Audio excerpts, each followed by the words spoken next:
Good evening students. आज हम लेकर आए हैं विलियम शेक्सपियर के द्वारा लिखी गई बहुत ही सुंदर poem the seven ages of man. Actual में ये पोएम उनकी बहुत ही famous comedy As You Like It में से ली गई है। इस पोएम को एक मेलंकली करैक्टर जैकस ने एक्ट सेकंड सीन 7 में बोला है। जैकस ने एक बहुत ही एक्सट्रीम ओल्ड मैन एडम, जो कि ऑरलैंडो का सर्वेंट था, उसकी कंडीशन को देखकर ह्यूमन लाइफ की 7 स्टेजेस के बारे में बोला है। तो कौन कौन सी स्टेजेस हैं आओ डिस्कस करते हैं। सबसे पहले विलियम शेक्सपियर ने इस पूरी दुनिया को एक स्टेज से कंपेयर किया है, एक रंगमंच से कंपेयर किया है, जहाँ पर नाटक परफॉर्म किए जाते हैं, जहाँ पर रोल परफॉर्म किए जाते हैं। तो आओ हम स्टार्ट करते हैं। All the world's a stage. All the world's a stage. पूरी दुनिया एक स्टेज है, एक रंगमंच है। And all the men and women merely players. All the men and women merely players. जितने भी आदमी और औरतें इस दुनिया में हैं वो सिर्फ और सिर्फ एक्टर्स हैं। प्लेयर्स का मतलब है एक्टर्स। पूरी दुनिया को उसने एक स्टेज की तरह बताया है और जितने भी इंसान इस दुनिया में हैं वो सिर्फ एक्टर्स हैं जो अपना रोल परफॉर्म कर रहे हैं। गॉड ने सबको एक रोल असाइन करके इस दुनिया में भेजा है और वो अपना एक रोल परफॉर्म कर रहे हैं। They have their exit and their entrances. They have their exits and entrances. उनको गॉड ने जो रोल असाइन किया है तो एक टाइम पीरियड उनको असाइन करके भेजा है कि तुमने इस स्टेज पर जाना है और इस स्टेज पर वापस आ जाना है। कुछ समय उसको एक निश्चित समय देकर भगवान ने भेजा है हर इंसान को। जैसे एक एक्टर है जो नाटक परफॉर्म कर रहा है, उसको डायरेक्टर के द्वारा एक सीन दिया जाता है कि तुमने इस सीन में एंट्री करनी है और ये रोल परफॉर्म करके वापस आ जाना है। तो भगवान दुनिया में हमें सेम वैसे ही भेजता है। हर इंसान को एक सीन असाइन करके भेजता है, एक रोल असाइन करके भेजता है, और जैसे ही किसी इंसान का वो रोल ख़त्म हो जाता है इस दुनिया से, तो वो इस दुनिया को छोड़कर चला जाता है। And one man in his time plays many parts. और एक आदमी अपने जीवन काल में, पूरे जीवन में बहुत सी भूमिकाएं अदा करके जाता है, बहुत से रोल्स परफॉर्म करके जाता है। गॉड ने उसको रोल असाइन करके भेजे हैं कि ये रोल तुमने परफॉर्म करके आने हैं। जिसको जितने रोल असाइन करके भेजे हैं वो उतने परफॉर्म करके चला जाता है। His acts being 7 ages. उसका जो रोल है, उसके जो एक्ट हैं वो 7 अवस्थाओं में बंटा हुआ है, उसको 7 स्टेजेस में डिवाइड किया है। तो यहाँ तक आपको ये समझ आया होगा कि विलियम शेक्सपियर ने पूरी दुनिया को एक स्टेज के समान बताया है, एक रंगमंच के समान बताया है, जहाँ पर जितने भी इंसान हैं, चाहे वो आदमी है चाहे औरत है, वो एक एक्टर है। वो सिर्फ अपना रोल जो कि असाइन है उसको परफॉर्म करने के लिए आए हैं, और जैसे ही उसका ये रोल कंप्लीट हो जाएगा इस दुनिया को छोड़कर वो चला जाएगा। उनका आने का एक निश्चित समय है और जाने का एक निश्चित समय है।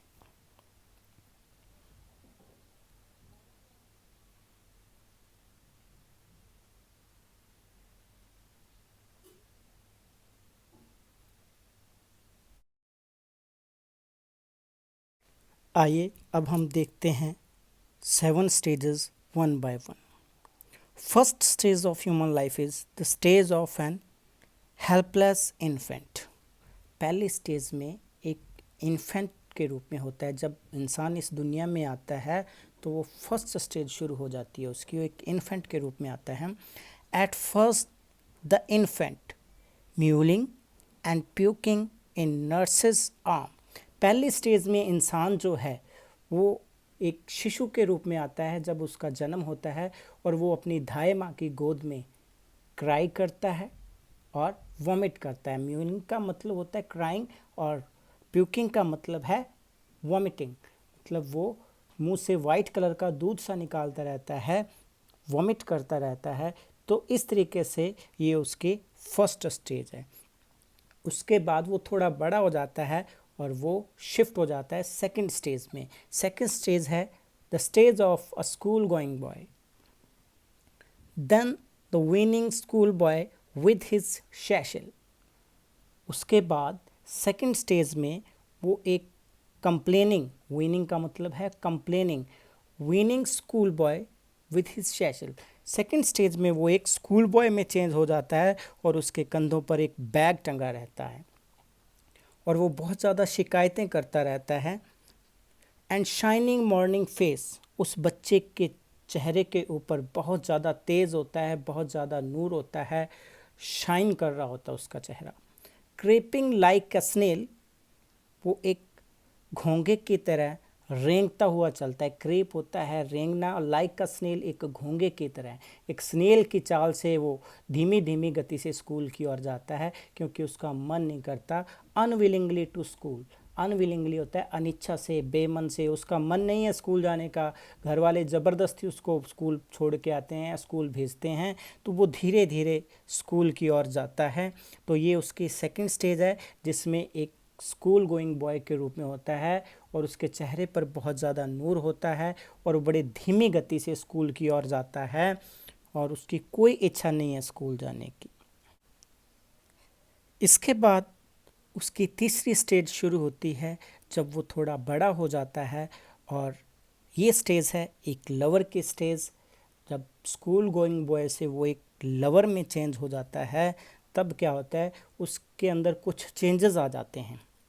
And then the lover sighing like furnace, third stage में आकर वो एक लवर के समान हो जाता है, एक लवर की स्टेज में आ जाता है और वो शाइंग लाइक फर्नेस, फर्नेस का मतलब भट्टी है जिसमें आग धधकती है, और शाइंग का मतलब है आहें भरना, मतलब भट्टी में धधकती हुई आग की तरह वो आहें भरता है। विद अ वोफुल बैलेड, और वोफुल होता है दुख भरे, बैलेड सॉन्ग, वो दुख भरे गीत गाता है। Made to his mistress eyebrow, और अपनी मिस्ट्रेस, अपनी प्रेमिका जो है उसकी तारीफ़ में लिखे हुए गीत गाता है, उसकी आईब्रोज़ की तारीफ़ करता है। मतलब थर्ड स्टेज में आकर इंसान इमोशनल हो जाता है, उसको सुख और दुख का एहसास होता है, वो एक लवर का रूप ले लेता है और उसके मन में भट्टी की तरह आग धधकती रहती है और वो दुख भरे वॉफुल बैलेड सैड सॉन्ग्स गाता है। और जब वो अपनी प्रेमिका से दूर चला जाता है तो उसका मन उदास हो जाता है, और जब वो अपनी प्रेमिका के पास होता है तो उसकी आईब्रोज़ की, उसकी ब्यूटी की प्रेज़ करता है। इस तरीके से वो अपनी थर्ड स्टेज परफॉर्म करता है। फोर्थ स्टेज जो है ये मनुष्य के जीवन की बहुत ही इम्पॉर्टेंट स्टेज है। इस स्टेज में मनुष्य के ऊपर बहुत सी रिस्पॉन्सिबिलिटीज़ आ जाती हैं। ये स्टेज को कंपेयर किया विलियम शेक्सपियर ने एक सोल्जर की स्टेज से। इस स्टेज में आकर, फोर्थ स्टेज में आकर एक सिपाही की भूमिका अदा करता है, क्योंकि उसके ऊपर बहुत सारी रिस्पॉन्सिबिलिटी होती है। जिस तरीके से सिपाही के ऊपर अपनी मातृभूमि की रक्षा करने की जिम्मेवारी होती है, वैसे एक फोर्थ स्टेज में जब ह्यूमन बीइंग आता है तो उसके ऊपर अपनी फैमिली की रिस्पॉन्सिबिलिटी होती है, उसकी रक्षा करने का दायित्व होता है। Then a soldier full of strange oaths, fourth stage में आकर वो एक सिपाही का रोल अदा करता है, सिपाही की भूमिका अदा करता है। फुल ऑफ स्ट्रेंज ओथ्स, उसमें बहुत सारी कस्में भरी होती हैं, शब्द, ओथ्स का मतलब यहाँ कस्में है, वो बहुत सारी कस्में खा लेता है। And bearded like a pard, और वो तेंदुए के समान दाढ़ी रखता है, उसकी दाढ़ी तेंदुए के समान होती है। जेलियस इन ऑनर, अपने मान सम्मान को लेकर बड़ी जेलसी रखता है, मतलब ईर्ष्या भावना रखता है, अपनी मान सम्मान पर आंच नहीं आने देता है। Sudden and quick in quarrel, और लड़ने के लिए हमेशा तैयार रहता है। जैसे एक सिपाही है, वो अपने मान सम्मान की रक्षा के लिए, अपनी मातृभूमि की रक्षा के लिए हमेशा लड़ने के लिए तैनात रहता है, उसी प्रकार फोर्थ स्टेज में आकर अपने मान सम्मान के लिए इंसान लड़ने के लिए तत्काल तैयार हो जाता है। Sudden and quick in quarrel, मतलब अचानक ही एकदम से लड़ने के लिए तैयार हो जाता है। Seeking the bubble reputation even in the cannons mouth, एक बुलबुले के समान बबल रेपुटेशन, जो मान समान है, एक पानी के बुलबुले के समान है, ये कभी भी खो सकता है। तो उस बबल रेपुटेशन को पाने के लिए वो कैनन्स माउथ यानी कि तोप के मुंह में भी जाने के लिए तैयार हो जाता है। वो किसी प्रकार का डर अपने मन के अंदर नहीं रखता और इस तरीके से वो अपनी भूमिका अदा करता है। सोल्जर की जो स्टेज है वो स्टेज बहुत ही इम्पॉर्टेंट स्टेज है, जिसमें वो बहुत सारी रिस्पॉन्सिबिलिटीज़ को फुलफ़िल करता है। और अब हम चलते हैं नेक्स्ट स्टेज की ओर। ये स्टेज है मनुष्य के जीवन की 5वीं स्टेज, जिसमें वो एक जज का रोल परफॉर्म करता है। Then the justice in fair round belly with good cap and line. 5th stage में वो एक जज का रोल अदा करता है, वो सिर्फ डिसीजन देता है। इन फेयर राउंड बैली, उसकी तोंद बाहर निकल आती है। राउंड बैली का मतलब है तोंद बाहर आना।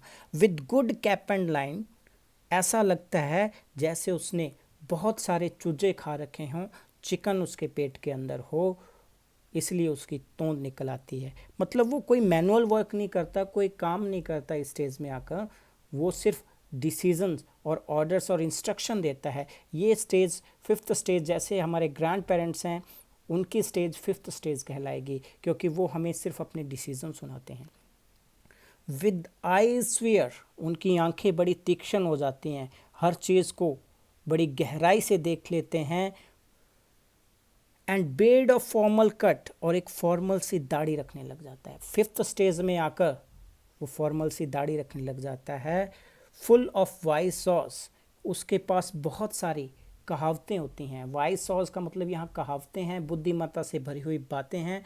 एंड मॉडर्न इंस्टेंसेस, और आधुनिक समय के बहुत से उदाहरण उनके पास होते हैं, वो हमें समझाते हैं और आधुनिक समय के उदाहरण देते हैं। आपने सुना होगा घर पे ग्रैंड पेरेंट्स को कहते हुए कि आज का समय ऐसा है, हमारे समय में ऐसा हुआ करता था। बहुत ही बुद्धिमत्ता की बातें बताते हैं। And so he plays his part, इस तरीके से वो अपनी भूमिका अदा कर जाते हैं। और अब हम चलते हैं नेक्स्ट स्टेज की ओर, और ये मनुष्य के जीवन की 6th स्टेज है। और 6th स्टेज में आकर वो बूढ़ा हो जाता है। वो बूढ़ा हो जाता है और वो बहुत ही कमज़ोर दुबला पतला सा दिखाई देने लगता है। The 6th age shifts into lean and slipper pantaloon. 6th stage में आकर वो एक दुबले पतले करेक्टर पेंटालून के समान हो जाता है। पेंटालून एक कार्टून करेक्टर है, बहुत ही फनी सा करेक्टर है जो कि बहुत ही पतला है।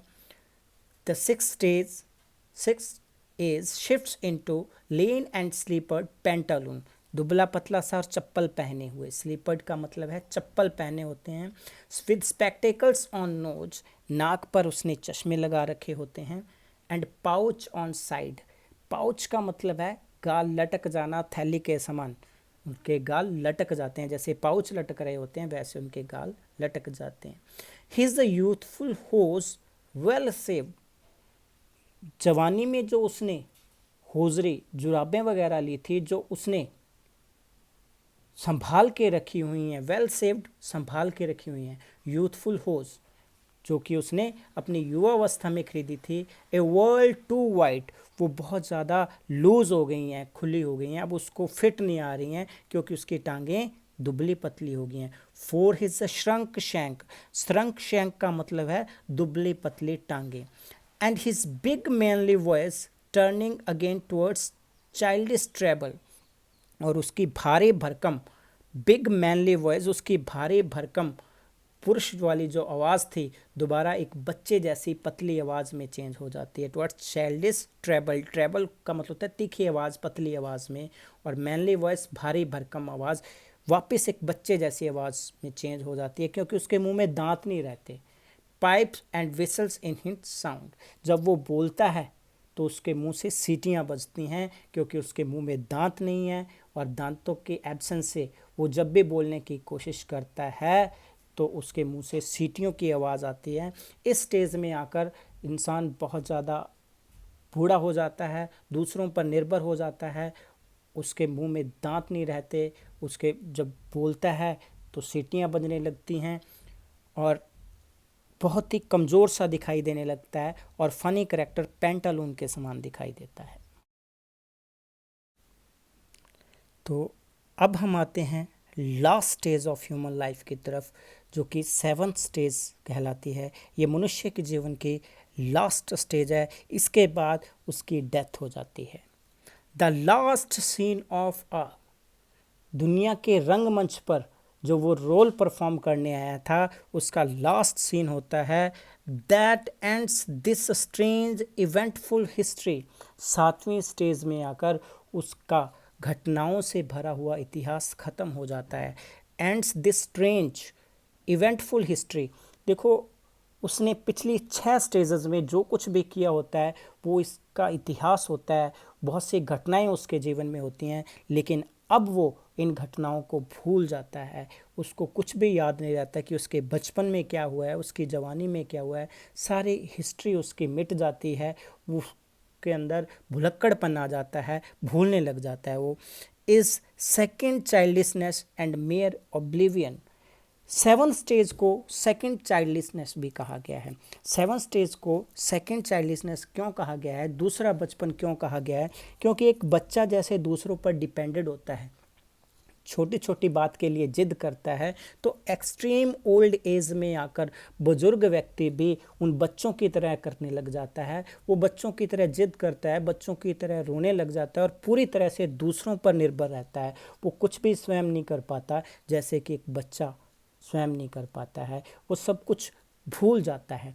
मेयर ऑब्लिवियन का मतलब है भूल जाना, उसकी याददाश्त चली जाती है, उसको कुछ भी याद नहीं रहता। यहाँ तक कि कुछ लोग तो पहचान ही नहीं पाते अपने रिलेटिव्स को, अपने जो भी घर के मेंबर हैं उनको भी नहीं पहचान पाते।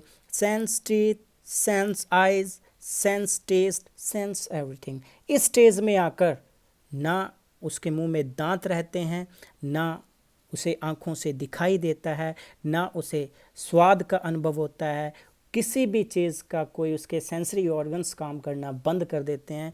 हर चीज़ उसको बिल्कुल शून्य दिखाई देती है, नगन दिखाई देती है और इस तरीके से मनुष्य के जीवन का इतिहास ख़त्म हो जाता है। इसके बाद मनुष्य की डेथ हो जाती है और अपनी सेवन्थ स्टेज पूरी करके इस दुनिया को छोड़कर चला जाता है। Thank you very much.